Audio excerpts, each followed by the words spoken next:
সুপ্রিয় দর্শক আসসালামু আলাইকুম। দেশ ও প্রবাসে যে যেখানে আছেন আপনাদের প্রত্যেককেই শুভেচ্ছা জানাচ্ছে। আজকে নতুন একটি প্রতিবেদন দেখতেই পাচ্ছেন আমার সামনে একটি আপু আসছে পর্দা অবস্থায়। আসলে আপু চোখ দূরে ছাড়া কিছুই বোঝা যাচ্ছে না, কেন আসছে প্রতিবেদনে বা কি বলতে চাই, চলুন কথা বলেই জানার চেষ্টা করি। আপু আসসালামু আলাইকুম। মানে সবসময় পর্দা অবস্থায় চলেন? আচ্ছা, আপনার বাড়ি কোথায়, ঠিকানা কোথায়?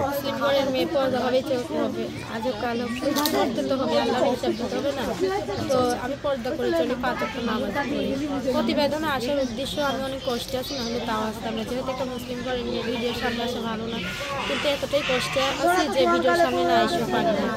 বাবা ছোটবেলায় বিয়ে করে নিয়ে চলে গেছে, আমরা খোঁজ খবর নিয়ে না। 5 বছরের একটা ভাই আছে, 10 বছরের একটা বোন, আমি আছি, মা আছি। তো আমরা বাসায় বাসায় কাম করে সংসার চালাই। আপনার নামটা কি? জান্নাত। লেখাপড়া করছিলেন? হ্যাঁ। কোন ক্লাস পর্যন্ত করছিলেন? 9 পর্যন্ত করছিলেন? তো অনেকটাই লেখাপড়া করছিলেন, লেখাপড়াটা শেষ করেননি কেন? মানে লেখাপড়ার মাঝে থাকি, তখনই আমার বাবা আরেকটা বিয়ে করে সম্পত্তি বিক্রি করে না বলে আরেকটা মেয়ে নিয়ে পালাই গেছিল। তখন মানুষ এসে বলছে যে এইগুলো এখন আমাদের ঘর বাড়ি, তোমার বাবা আমাদের কাছে বিক্রি করে চলে গেছে। তো আমাদের যখন খেদা দেয় তখন মানে বাবা বিয়ে করার কারণে আপনার জীবনটা আসলে এলোমেলো হয়ে গেছে। তারপরে আমরা একটা ঘর ভাড়া নিয়ে ওইখানে আমার মাসে লাগিয়ে কাজ করতো। আমাদের 3 ভাই বোনদের কম বেশি দেখাশোনা করতো। আমিও মার কষ্টটা দেখে মার হাতে হাতে সেলাই মেশিনের কাজে সাহায্য করতাম। পরে যখন সেলাই মেশিনটা গেলে নষ্ট হয়ে পরে আমি আমার মাকে, তো এখন বয়স্ক মাকে কি আর কাজে পাঠানো যায়, আমি মানুষের বাসায় বাসায় কাম করি। একটা জোয়ান ঘরের জোয়ান মেয়ে হয়ে মানুষের বাসায় বাসায় কাজে যায়, মানুষের খারাপ চোখে দেখে, খারাপ কথা বলে। একটা জোয়ান মেয়ে হয়ে যে শীতকাল পড়ছে, শীতের মধ্যে কুয়াশার ভিতরে কাজে যায়, আসি রাতে দেখতে আপদ বিপদ হয় রাস্তাঘাটে। তো এইটা তো আর কেউ দেখবেন, আমরা গরিব ধরে আমরা কোনো বিচারও পাবো না। আর সবচেয়ে বড় কথা হচ্ছে আমাকে মানুষ এই যে মানুষের বাসায়। এখন প্রতিবেদনে আসছেন, কি আশা নিয়ে আসছেন? আসছে যদি ভালো একটা জীবনসঙ্গী পাই, যে আমার দায়িত্ব নিতে পারবে, বিপদ আপদে আমার পাশে থাকতে পারবে, সে 2টা ডাল ভাতকে আমাকে পর্দায় রাখে। সে আমাকে মেশিন কিনা দিলে আমি মেশিনের কাজ করে চলবো, তবু বাসা বাড়ি কাজটা করতে চাই না।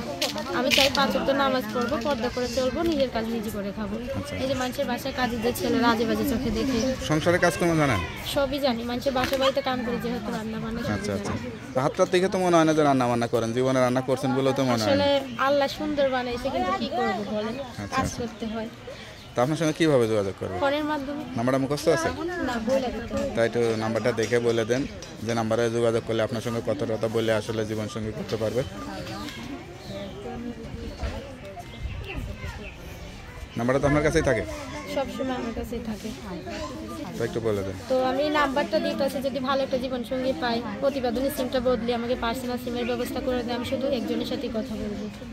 019 37 299 82 নাম্বারটা আবার একটু বলে দেন। 019 জি 37 জি 299 জি 82।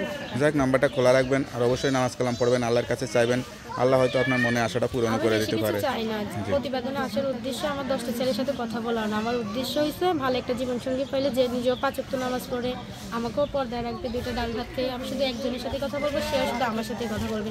সে বিবাহিত হইলে আমার কোনো সমস্যা নেই, আবার বউ চলে গেলেও কোনো সমস্যা নেই। আর আমি চাই একটা বয়স্ক মানুষ, কারণ আমরা গরিব ঘরের মেয়ে। একটা জোয়ান ছেলে বিয়ে করতে আসলে যৌতুক চাইবে, আর বয়স্ক মানুষ যৌতুক চাইবে না, আরও বিপদের পাশে থাকবে। আমি চাই ভালো একটা জীবনসঙ্গী পেলে, যে 2টা ডাল ভাত খাওয়াবে, 10 জন না 1 জন মনের মানুষ চাই। আর প্রতিবেদনে আসার উদ্দেশ্য। তোকে আপু ভালো থাকেন, দোয়া করি আপনার মনে আশাটা পূরণ হোক। আসসালামু আলাইকুম।